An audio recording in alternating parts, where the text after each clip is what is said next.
Salut les collègues, la semaine dernière nous avions fait une communication au sujet de la prime exceptionnelle pouvoir d'achat et dans cette information nous vous disions que nous allions revenir de manière un petit peu plus complète sur la situation, d'autant que lundi dernier, le 13, s'est tenu un comité social territorial auquel nous avons siégé et nous avons pris pas mal de choses dans la figure concernant ce qui va se passer dans les semaines et mois qui arrivent. Alors c'est un comité social territorial très court en termes d'ordre du jour formulé par l'administration et d'ailleurs l'intervention des syndicats et du nôtre en particulier a pris énormément de place et c'est en posant un certain nombre de questions, en les poussant dans leur retranchement que nous avons découvert le poteau rose. Alors on les a d'abord interpellés sur la question de cette prime exceptionnelle pouvoir d'achat mais aussi sur la gestion des CDD. Sur les CDD, on avait fait une vidéo d'ailleurs il y a 3 semaines là-dessus, vous pouvez encore aller la voir, elle est en ligne. Et donc qu'est-ce qu'on a découvert? Tout simplement qu'ils nous refont le même coup qu'en 2015, très concrètement. Il n'y a plus de sous, vous vous souvenez de la chanson? Ils nous la ressortent là de manière criante. Et tout ça à quelques semaines, début décembre, du rapport d'orientation budgétaire qui sera présenté à l'Assemblée départementale. Un ROB, un rapport d'orientation budgétaire qui s'annonce comme étant une véritable saignée bien sûr annoncée sur la masse salariale, donc c'est-à-dire nous tous, et sur les besoins auprès des populations. Alors, vous vous souvenez en 2015, la chanson? La mise sous tutelle. Obligatoirement dans le mur. La collectivité sous tutelle. De la mise sous tutelle, la mise sous tutelle. Donc aujourd'hui, il faut diminuer la masse salariale. Vers la mise sous tutelle. La maîtrise des dépenses. Gestion financière, directement vers le précipice. Sont dans des difficultés. Pour un département qui est dans les pires difficultés. De l'optimisation. Et nous abaissons donc la masse salariale de 2 millions d'euros. Des problèmes dans lesquels nous sommes très largement embourbés. C'est pas intenable. Faut changer d'air.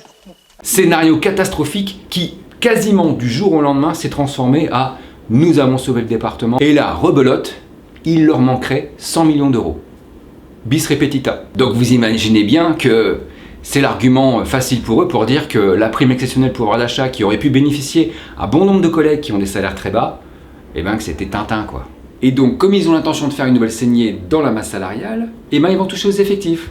Et le meilleur moyen d'ajuster les effectifs, c'est de quoi? C'est d'agir sur les CDD. D'autant que Poiré considère qu'il y a trop de collègues en CDD dans la collectivité. Et donc, face au foutoir qui a été causé par Christian Poiré concernant le renouvellement de nos collègues dans les services fin octobre, le directeur général du service a simplement concédé juste un petit cafouillage. On ose imaginer ce qui va se passer en 2024. Alors, qu'est-ce qu'il propose, Christian Poiré, pour régler ce problème-là? C'est d'aller voir Elisabeth Borne, la première ministre. Donc, on comprend pas, parce qu'ils sont dans le même camp politique. Donc, ils sont d'accord sur la manière de gérer les services publics et de mettre en place des politiques d'austérité. Il va faire quoi? Il va lui taper de l'argent? Il croit quoi? Qu'elle va lui en donner? Ce qu'il fait, lui, au niveau départemental, de mal à notre service public, elle fait la même chose au niveau national. Regardez l'éducation nationale, regardez l'hôpital public. Pourquoi elle lui donnerait de l'argent? Et lui, il en lâche de l'argent? Pour le service public, on veut dire. En fait, sa petite démarche à Paris, à Matignon, là, ça lui sert juste à pimper son image, à essayer de lui donner une stature nationale. Il y a du boulot. Parce qu'en vrai, on va pas se raconter d'histoire. Les conséquences de sa politique d'austérité depuis des années sur le service public et donc par répercussion sur les populations, c'est pas un sujet pour lui. D'ailleurs, durant le CST, nous avons clairement interpellé l'exécutif pour que soit cessée toute sanction à l'égard des allocataires du RSA et notamment sur les familles où il y a des enfants. Surtout au nom de la Convention internationale des droits de l'enfant dont il fait lui-même la publicité sur intranet quoi.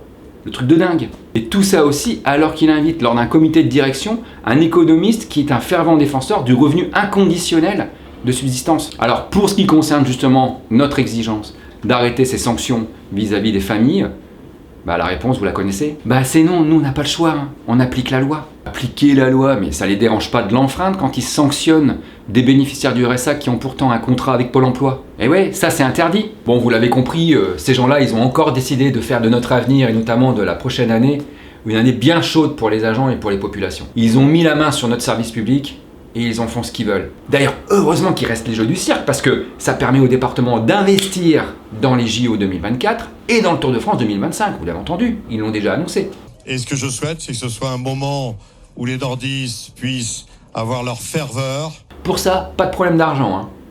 Comme quoi, faire un budget, ça reste toujours faire des choix politiques. Bon, les collègues, pour affronter tout ça, nous le conseil qu'on peut donner à tous les collaborateurs, c'est de serrer les fesses, c'est de participer aux journées de l'optimisme, pour se donner du baume au cœur, c'est de participer à toutes les économies de flux via les colibris ou toute autre initiative, c'est de participer à tous les challenges organisés par nos managers. Ne pas oublier d'envoyer de jolis mots par mail à notre bienfaiteur Christian Poiret pour le remercier de sa bienveillance à l'égard de notre service public. Bref, chers collaborateurs, faisons simplement ce que l'employeur attend de nous.